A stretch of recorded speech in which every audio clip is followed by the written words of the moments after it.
वज़ीर-ए-आज़म इस्लामी जमहूरिया पाकिस्तान 27 सितंबर बरोज़ जुम्मतुल मुबारक ते अक़वाम मुत्तहिदा जी जनरल असेंबली खे ख़िताब फ़रमायो। Has often threatened to cross the line of control and take over Azad Kashmir. Ladies and gentlemen, Mr. President, let me state in no uncertain terms that Pakistan will respond most decisively to any Indian aggression.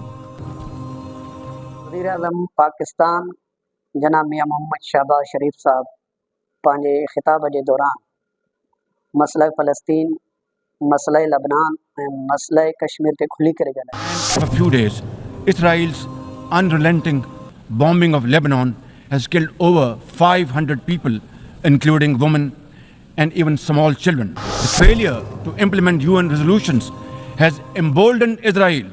It threatened to drag the entire Middle East into a war whose consequences could be very grave and beyond imagination. Like the people of Palestine, the people of Jammu and Kashmir too have struggled for a century for their freedom and right to self-determination. Instead of moving towards peace, India has resiled from its commitments to implement the Security Council resolutions on Jammu and Kashmir. घटि मौक़े आहिनि जॾहिं पाकिस्तान जा हुकुमरान इन आलमी forum ते जिते आलमी कुफर गॾु थिए थो उते खुली करे ॻाल्हाइनि, मसइले कश्मीर ते खुली करे ॻाल्हाइनि, मसइले फ़लस्तीन ते खुली करे ॻाल्हाइनि, मसइले मुस्लिम उम्मा जे मसइले ते खुली करे ॻाल्हाइनि। इंतिहाई जेको आहे न घटि अहिड़ा असांजा हुकुमरान गुज़रिया आहिनि। सन 1967 ऐं सन 1971 जे अंदरि पाकिस्तान जे हिकु निडर ऐं बहादुर वज़ीर ख़ारिजा जनाब ज़ुल्फ़िकार अली भुट्टो उन तारीख़ी अंदाज़ सां अक़वाम मुत्तहिदा जे उन आलमी फोरम ते बबांग दोहल आलमी कुफर जे साम्हूं वॾी जुर्रत ऐं हिम्मत ऐं गैरत सां उते ख़िताब कयो ऐं आलमी कुफर खे ललकारियो। जनाब ज़ुल्फ़िकार अली भुट्टो साहब मसइले कश्मीर ते मुकमल तौर ते खुली करे ॻाल्हायो ऐं सलामती कौंसल जे मिलियल क़रारदादुनि खे 2 टुकर करे पंहिंजे वफ़द समेत वॉकआउट करे उतां निकिरी वियो।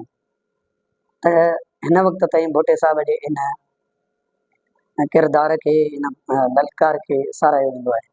अॼु ही ॿियो मरतबो आहे जॾहिं इस्लामी जमहूरिया पाकिस्तान जे वज़ीर-ए-आज़म मसइला फ़लस्तीन ते खुली करे ॻाल्हायो आहे ऐं उते वाज़े मौक़िफ़ अपनाए ही ॻाल्हि कई आहे त सन 1967 खां पहिरियां जेके आलमी दुनिया जे तरफ़ां फ़लस्तीन मुल्क जो जेको नक्शो आहे ऐं सन 1967 जे मुताबिक़ उन ते अमल करायो वञे ऐं हिन वक़्तु पूरो आलमी कुफर फ़लस्तीन जे ख़िलाफ़ु मुतहिद थी चुको आहे। नेटो उन्हनि जी मदद करे पई त उन ते बि वज़ीर-ए-आज़म पाकिस्तान खुली करे ॻाल्हायो ऐं हीअ ॻाल्हि वाज़े चई त हीअ को बि तसादुम न आहे, हीअ हिकु तरफ़ो ज़ुल्म आहे जेको मज़लूम फ़लस्तीनीन ते थी रहियो आहे।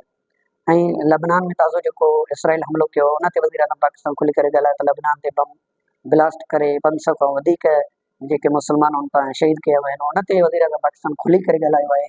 मसइले कश्मीर ते खुली करे ॻाल्हायो आहे। ऐं जॾहिं इसराइल जो वज़ीर-ए-आज़म आलमी असेंबली जे डाइस ते पहुतो वज़ीर-ए-आज़म पाकिस्तान जे ख़िताब खां मुतसिल बाद त वज़ीर-ए-आज़म पाकिस्तान जे डेलीगेशन वफ़द वज़ीर-ए-आज़म पाकिस्तान जे क़यादत में इन यूनाइटेड असेंबली जे इजलास मां वॉकआउट कयो ऐं न्यूयॉर्क में थींदड़ इन आलमी इजलास में पूरी आलमी कुफर खे ॿुधायो त असां मुस्लिम दुनिया जे हुकूक ते का कंप्रोमाइज़ न कंदासीं, मुस्लिम दुनिया जे खून ते का सौदेबाज़ी न कंदासीं। मुस्लिम दुनिया ज़ाहिरा उन में कमियूं कोताहियूं आहिनि, इख़्तिलाफ़ात आहिनि, पर आलमी असेंबली जे फ्लोर ते वज़ीर-ए-आज़म पाकिस्तान जेको रोल अदा कयो आहे, जेको किरदारु अदा कयो आहे, जंहिं अंदाज़ में उते उन जुर्रत जो मुज़ाहिरो कयो आहे, असां वज़ीर-ए-आज़म पाकिस्तान खे ख़िराज तहसीन पेश कयूं था। नज़रियाती इख़्तिलाफ़ पंहिंजी जॻह ते आहिनि, जंहिं अंदाज़ में उन पाकिस्तान जो नालो बुलंद कयो आहे, पाकिस्तान जो मोराल बुलंद कयो आहे, वज़ीर-ए-आज़म पाकिस्तान इन ते ख़िराज तहसीन जो मुस्तहिक़ थिए थो, मुबारकबाद जो मुस्तहिक़ थिए थो त असां वज़ीर-ए-आज़म पाकिस्तान जे इन इक़दामात खे साराहियूं था ऐं आलमी दुनिया खां मुतालबो कयूं था त फ़लस्तीन जी जंग बंदी थियणु घुरिजे। फ़लस्तीन खे 1967 खां पहिरियां जेको जंहिं नक्शे जे मुताबिक़ फ़लस्तीन जी रियासत क़ाइमु आहे उन नक्शे जे मुताबिक़ फ़लस्तीन खे पंहिंजी सरज़मीन ॾिनी वञे ऐं उन जो जेको दारुल हुकूमत अल क़ुदस खे बणायो वञे। त इन मौक़े ते असां आलमी कुफर खां इहो मुतालबो कयूं था त पूरी मुस्लिम दुनिया ते जेको तव्हां मुख़्तलिफ़ हीलनि बहाननि सां हमलावर थियो था, इन हमलनि जी रोकथाम कयो। नाम निहाद इंसानियत जो जेको तव्हां नारो हणो था, उन इंसानियत जे नारे जी कुझु लॼ रखो, कुझु हया रखो। त हिकु दफ़ो ॿीहर असां अहिड़े अहम फरीज़े सर अंजाम ॾियण ते वज़ीर आज़म पाकिस्तान मियां मोहम्मद शहबाज शरीफ़ ऐं उनजी पूरी टीम खे मुबारकबाद पेश कयूं।